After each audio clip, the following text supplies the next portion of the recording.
Good afternoon. Hold on. Let's see. All right. LinkedIn has some issues with us going live. That happened last week too.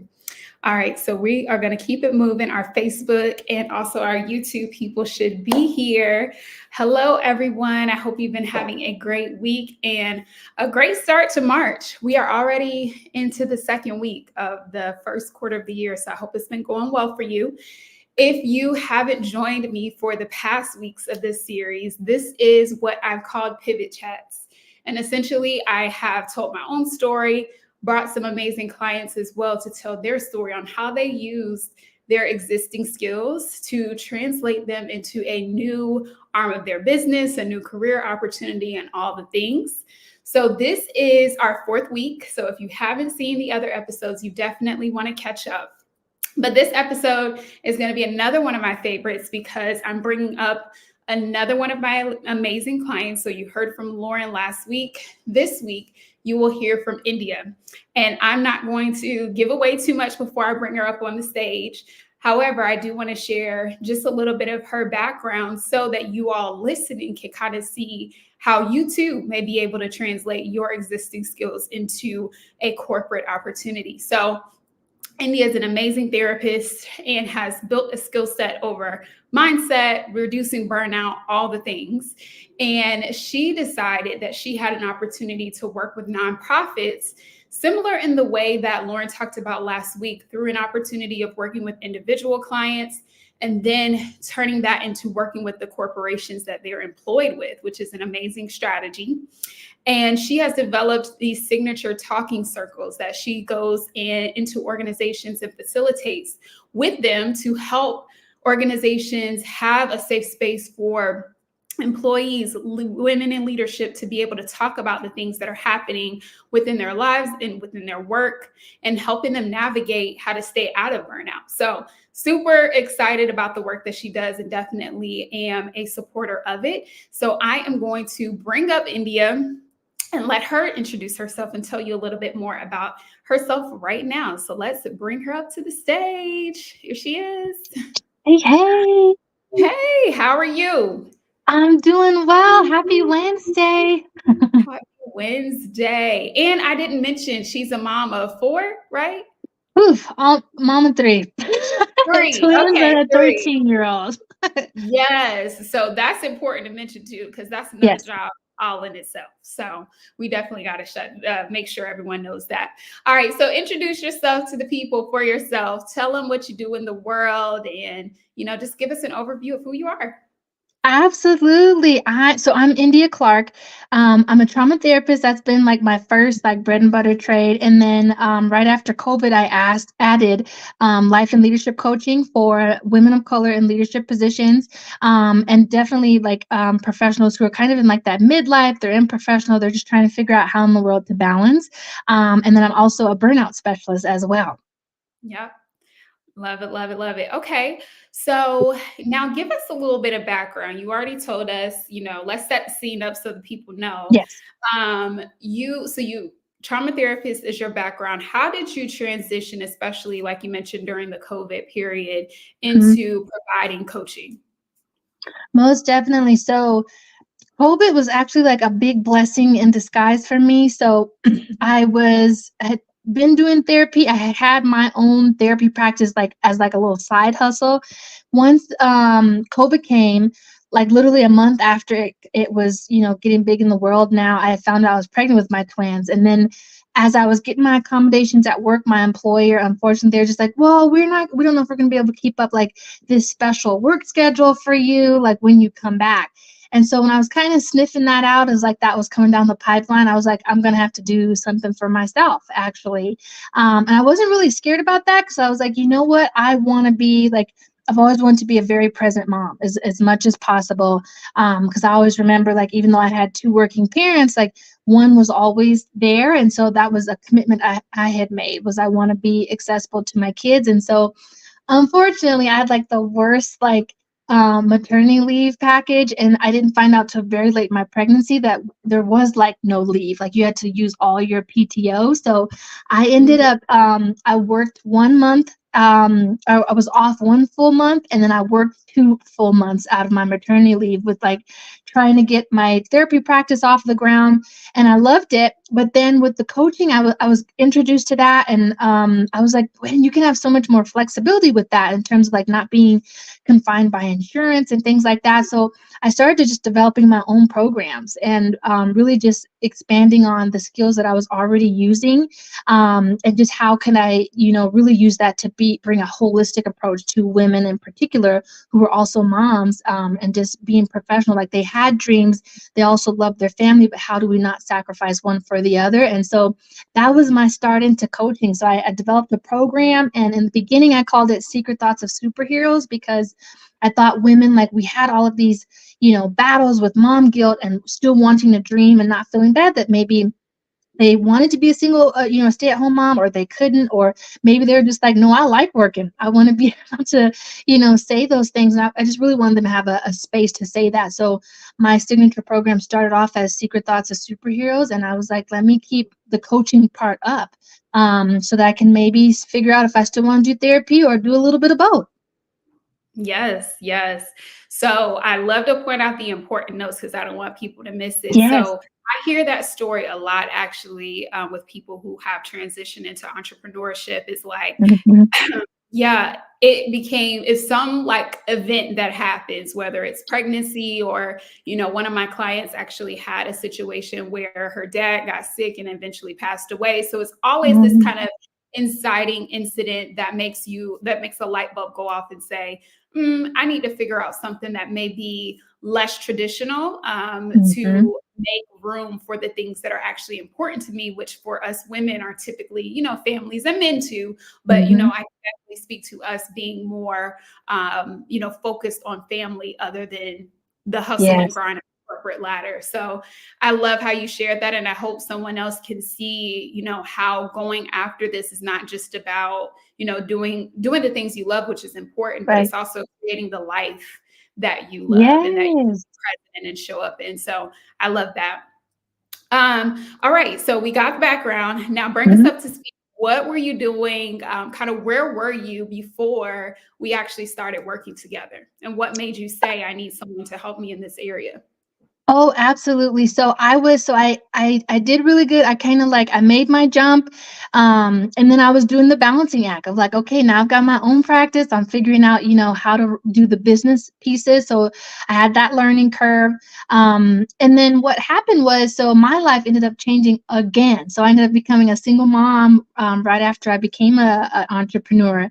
And so I was like, man, so how am I going to make this work? Because I've got a lot of one-on-one work, which I liked and I still enjoyed. But I was like, I don't know how sustainable this is about to be because I want to be, I'm picking up the kids from school by myself. I was nursing the twins at the same time. My dad had gotten hit by a car, so his health declined. So it was just so much going on. And so it was probably one of the biggest mirrors for myself of just what is sustainable. Like you're passionate about all of this, but like, can you still do this? And so I had a moment where I was like, dang, do I have to take one of these hats off? Can I do coaching and therapy or not? Then I had ended up seeing one of your LinkedIn courses and just seeing people just really talk about, how the work that you were doing, and that was kind of like the first time I had thought of like this one to many approach, for me. So it was like I had seen people talk about it before, but I never thought about it in regard to me and like what I did. And so I was super hesitant, but that's what made me reach out because I was like, I got to figure this out of like, how do I not burn out? How do I still, pour my gifts out into the world? And also like maybe seeing what I did differently in a new light. And so those were like the three things that made me reach out and be like, let me try something out because I know there were organizations just from the type of populations that I drew who could benefit from it. It was like I saw this on the one-on-one, so I wanted to explore what that could look like. Yeah, absolutely. Okay, so that's another gem for y'all. So you recognized it and knew that you wanted to get support in that area. But Yeah. I think what some people can take away is that yes, you built this business through one-on-ones and you may do coaching and all of those things, but there is also an opportunity to one use the one to many approach by going after corporate to Yes. fuel some more of those one-on-ones when you want to do that or when you have the Yep. capacity to do that. And then vice versa, you can use your relationships that you've built with those one-on-one clients to go and speak to more Exactly. people just like them. And I think that's one of the strongest strategies that really worked with you through our work together, is figuring out how we can kind of push and pull in the way Yes. that made most sense for you. So if you have more time to do, because you're Hmm. passionate about one-on-ones, right? It's not like we said Yes. we're never doing that again. It was about Exactly. a capacity thing. So, doing the one to many, having those opportunities with the Hmm. nonprofits that we work with, and then also having a pool of people to do one-on-ones with, I think was the perfect harmony that just works Yes. so well for you. So I love that. So let's talk about, okay, so now you've decided like, hey, I need to get some Yep. help here. Shout out to anybody else who was in any of my LinkedIn programs, Yes. because that was really, it really was something that was super beneficial last year for Hmm. a lot of people who wanted to get into corporate. And it was the foray into the things that Exactly. we have done together and that I'm doing now. So let's talk about, all right, so you decided like, hey, Hmm. I'm your person, we're going to work together and do all the Yep. things. What would you say so far? And I know we are like still, actively Yes. chatting about different things, but what would you say has been kind of the most helpful in the work that we've done together to get you to the results that you've achieved? And we're going to talk about the results, but let's talk about, Yes. what do you feel really helped to clarify some of the things that you were a little bit on the fence about? Hmm. Oh my gosh, hands down, probably the biggest one that comes up for me is the mindset. I Mhm. go back even still looking at our workbooks that you have provided for us, and I think it's just because there's so much, and I love that you were so good at pinpointing like what words are said and what words aren't said, even just like by our actions of like things are going a little slower, this like, are you nervous? How do you feel? Like really engaging me about like my brain with the process and the process itself. And so I really love that you held me accountable of like, okay, if this feels scary, let's talk about it. Like what makes this feel scary? How Yep. do you feel about, what you're creating? You know what I mean? And so for me, that really helped in terms of like the doubt and the biggest part I think for me was the scarcity mindset of like maybe I should just go back to the one-on-one because you're marketing yourself in a different way. Like it was really stretching me of skills no one really had taught me before of like, okay, when it comes down to pitch, what are you going to say? Or how do you present yourself in a way like you are the answer, as opposed to where I think my training from the social work was almost even not necessarily meek in a way, but just like, oh, it's the greater good. It's not presenting you as the answer. It's like, how can we all Mm. win? Or it's like, now I need you to be a little cocky, a little confident about like why you and why your services, and like, why are you the game changer? What do you bring to this table? And really owning that. That's probably my most exciting thing is like when I go on these calls, that is how I even pump myself up of before of like, this is not something that I'm learning. This is what I do. Like, so that mindset for the fear, the mindset for the confidence, and the mindset for really just embodying like this is your work, your life's work, but also why do you know this is transformative? And speak to the results too of like, this is what I love that you had us pull that out like for our capability statement and preparing the process of like, what are people getting from this service, why it's popular, and not being nervous of like if their budget ain't right, it's like that's okay because we want it all to be right and in alignment. So those were, I feel like, very invaluable skills that nobody had ever taught me, and it was just the biggest time in my life in terms of a pivotal moment for me as an entrepreneur, but also as a person behind the life's work. Yeah. That touches my heart for sure, because I think that there are a couple of points that I want to pull out, but what you just said there is most important. Like people think that, the magic is getting the contracts, but what you said and even what Lauren said last week is like these are skills that develop you personally. It's not even just Yes. about, being able to get on a call and land a contract. It's about the confidence. It's about even shifting your mindset. I had never actually even thought about how you presented yourself as a therapist, being more so like the greater good and things like that Hmm. versus, this mindset of an expert. So think Yeah. about how, that skill set can show up in many different arenas outside of just, getting on a Mm-hmm. call. That's what the work is really truly about. If we're honest, Yes, the whole corporate contract thing is obviously a result, but exactly. the true value behind it, what I feel for myself, and I see you saying back as well, is like it creates something different in you personally, Exactly. especially when you're going to talk to these big names like you had. A discovery call with stars, and like Stars. you had Mm-hmm. some big names. So to be Mm-hmm. able to do that, it takes like a different level of interpersonal, confidence. So I celebrate you for that for sure. Yes, thank And I you. appreciate you sharing that part, because I think that's helpful for people to know that it's not just about the in that one contract. It's about who you become. Mm-hmm. So love Exactly. that. Okay. So let's talk about some of your wins. So I know we have chatted back and forth just about the different contracts that Mm-hmm. you've brought in and just opportunities. So tell us about, just a couple of your major wins that you've experienced that you're proud of. Oh my gosh, absolutely. And I was laughing, Kirsten, because when you had asked me the question, I was like, I need to go back and look Yeah. at everything we've accomplished. I feel like I still have to say so much of my wins has been the confidence of like I'm not afraid of, to go on these discovery calls. And I felt like in the beginning I was intimidated of like, oh, like, like I hope they give me a chance, where it's like, no, this is an opportunity to work with me and my business, to, bring them the type of transformation that I bring. So I really do feel like the confidence and the embodiment is a big one. It's also helped me to be creative with like how I network, and like even like when services are ending.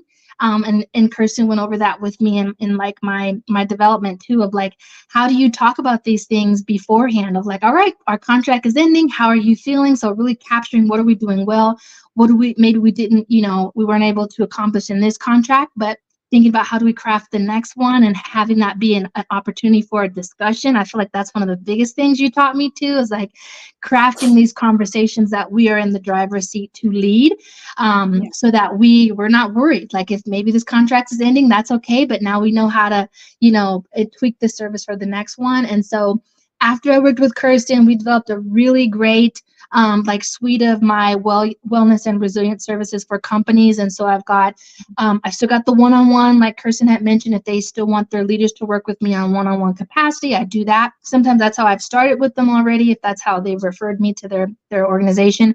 But then I've got my wellness, my talking circles. I've also got my wellness office hours, to like where it's like I packaged up a certain amount of sessions to get them used to wellness coaching and focusing on the individual. So I was able to book, I had 3 contracts last year, and they were all with small nonprofits. And so that was my first like extra 10K from my business that was extra on top of the therapy work. And then that helped me step into this year, because it's made me become like a referral partner for almost different services that I offer. So not just the organizational services, but also the individual, if they've wanted to, the one-on-one. So that has been huge. I feel like it's helped my network to grow.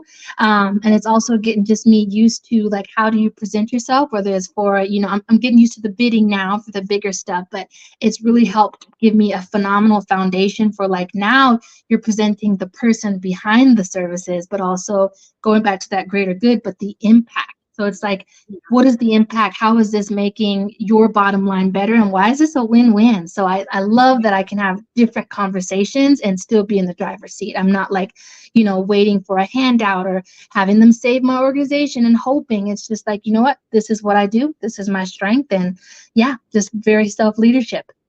Yes. Oh my goodness. I love it. It's the Yes. difference in the language for me. Like, Oh, yes. just being able to instead change mindsets, but also just get in the lingo with them. I think most people are intimidated. Exactly. And you mentioned it too, just being intimidated by, oh, I'm getting on with this corporate organization. I Mhm. come from this background. I don't really, feel comfortable in this particular arena, but I'm Yep. there like, no, you got it. It doesn't You matter got what it. they are an expert in. They're an expert in running their business, right? So you're not Yep. trying to be that. You are the Exactly. expert in what you do, and what you do, they don't know. Like that's why you're on the Exactly. call. So you're showing Exactly. as the person with the solution to the problem that they have. And without you, yeah, they could try to figure it out, but Mm-hmm. how far would Mm-hmm. that go? Yes. So it's really coming to it with that energy and asking those specific questions, because I think a Mm-hmm. lot of people jump ahead and think, hey, I'm just gonna, shoot my shot and just get on the call, right? But even from Yep. some of the things that you said, talking about ways to build in retention, Yes. really getting into those budgeting. I know one conversation we had, I was like, hey, this is like when I started saying, here's your exit ticket before you get off the call. Yes. Make sure you get these things right, because although you may get to a call, like that's one of Mm-hmm. the first hurdles, but really mastering the call, The mastering the call. conversation and navigating it and making sure you don't let opportunities fall through the cracks, Yep. that's gold. So I Exactly. definitely commend you for getting someone to help you to do that, because otherwise people, who don't take the time to do that could Yes. be leaving themselves vulnerable or not even maximizing the opportunity when you Yes. find someone on the phone. Like, you want to make sure you're tight once they get on the phone. Yes. And I think So that that person was also one of the biggest things when, like even your question earlier of like the why of working with you, like having another woman like show you the way. You know what I mean? Like it's not like I'm like, nope, hopefully you figured out and we'll see. Like you were helping me break this down to a science, even go back. How did the call go? How did it end? Even tweaking that part. So it's like, okay, next time, that's all right. Next time, how you right. keep the reins of that as you do XYZ.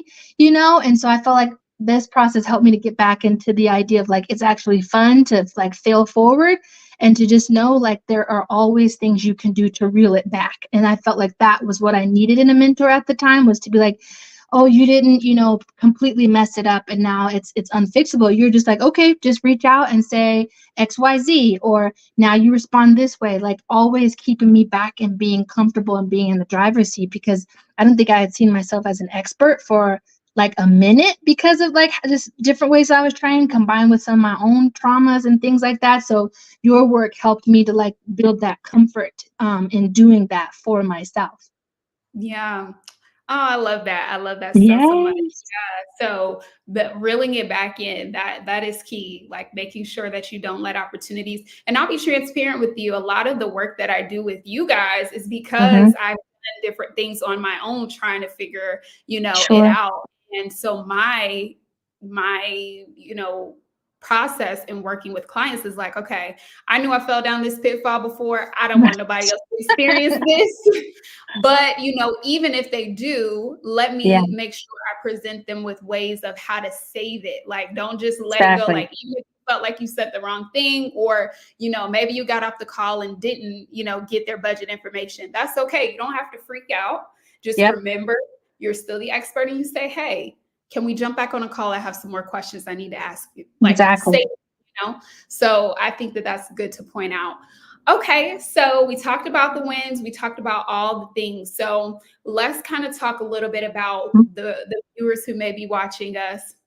Mm-hmm. If someone is kind of in your shoes, right? Say they are a therapist and they're Yep. considering, just like you, how can I be able to look at my capacity and time? How can I be Mm-hmm. able to grow my business using these skill sets that I'm building as a therapist, or even in Yeah. anyone in the mental health field? How can I take that service mindset Yeah. and turn that into an expertise that I can pitch on a larger scale? What Mm-hmm. would you say to them to encourage them to take the jump, like move, get the help that you need to be able to Yeah. do what you've created? Oh, great question. I would say one of the things that I liked, especially in our work together, being reflective on, was like, what is it that you do best? Like what excites you about the work that you do? Like when you are, whether you're getting paid for it or not, like what impact do you like creating? How do you like aligning with people? And one of the things that came out for me was like when I was doing this work, whether it was for my organization, as like in community health, or just for me, like what things do you want to do more of, or what's missing, and like starting there, like using that as like inspiration for like organizations need this. And that's like that golden thread of how you keep serving. I help organizations like retain your, like you're really good at like, what's the result of that? Why do they want that? Why do they need that? And so that really helped me to kind of make a combo, a little love child of like, what do they need? What am I good at? And why is this like the perfect package, the perfect service?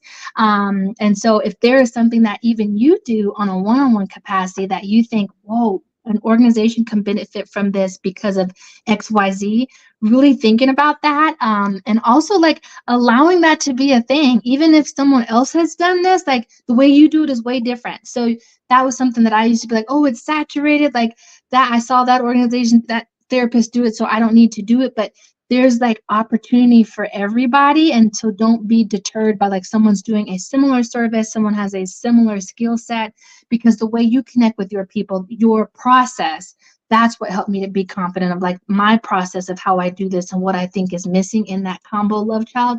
That's the game changer. And so I would encourage people to really think about those two things, those two sides. Yeah, absolutely. I totally agree with that. And I like how you said that because even like, your talking circles, I feel like Mm-hmm. that's a signature thing that you've created. And Mm-hmm. yes, people have had, I guess open forum type of conversations, but even the Yeah. way that you branded it and named it and, Mm-hmm. the outcome of it, that makes it, unique to you and your business. Yes. So I think that, just those small things, like you said, you build methodologies essentially over Exactly. time of how you approach your clients or how you approach, different situations that they're having. Mm-hmm. And if you know that this is a constant thing that comes up with people, like that's the beginning foundation of your Yes. methodologies. Now you're just figuring out what's the best way to put that into a workshop, or is it, having something Exactly. forum and getting people to share. So it's so many things that as a therapist you can develop based Yes. on the expertise that you've built over time, and you've just really honed in on your particular area that you enjoy, and that has been getting the Yes. attention of so many different groups from the nonprofit space and into the Yes. for-profit space as well. So definitely celebrate you there. Yes. Thank you. Awesome. Well, as we wrap up, two things: share any final words that we may not have covered, and then let the people know how they can find you. Because there are some people here that are working in organizations, they might be Yes. facing stress and burnout, and they need to make sure that they connect with you to get into some of those talking circles or even one-on-one coach with you. So share Yes. final words and then tell us where we can connect with you. Absolutely. I would say my final words are just really like, our world is going through a lot. Individually, we go through a lot, but the best you can, allow yourself that space to just evolve and really like do something different, because I'm a perfectionist. I'm like, I want to do what works, but it's okay to try something new. It's okay to do something that's never been done before. And oftentimes the world is there, like there's somebody who is waiting for exactly what you have to offer. And it's just you getting that confidence and allowing yourself, letting it look imperfect in the beginning. That's one thing I've had to let myself be, is like it looks kind of messy or kind of different right now, but let that be a starting point. And so those are my only words, is like really just allow yourself that self-belief, that taking a chance, and that knowing you are worthy. And I'm on LinkedIn. It's LinkedIn, the / Indya J. Clark. My website is resilientwings.com. And I'm also on Facebook, just as Indya Clark. And again, I love partnering with mothers. I love partnering with professionals who are in their mid-career and trying to make these, huge life transformations so that they can get back to themselves and have the life that they want. So thank you so much for having me, Kirsten. Absolutely, no problem at all. So I was actually going to post your link into the Oh, chat, yes. but it looks like Awesome. our friends Yes. at LinkedIn are down today. So Okay. Facebook was on yesterday, and now LinkedIn looks like they're having some issues today. So I don't know what's going on in the social media world, but anyway, I'll make sure that that gets added here so that people Yes. can definitely connect with you and get a taste of your brilliance. I think even the content that you've been posting on LinkedIn, we didn't talk about that whole process, Right. but even just you, posting your thought leadership content and your personal stories have been so impactful. So you guys definitely want to make sure that you connect with her there. And that is it. So this has been our 4th episode. Tune in next week for another episode of this Pivot chats. I hope you enjoyed hearing from Indya, and I hope that it truly just inspired you and, you know, really helped you see how this can work for someone, you know, that went from therapy into corporate training, but just in general, how you can take these things that you have that may be seemingly done in the market and really turn it into your own thing and just blow it up. So I will see you all next week. Indya, thank you so much for joining me. And, you know, we'll be talking more. So I will see you soon and see you later, everyone.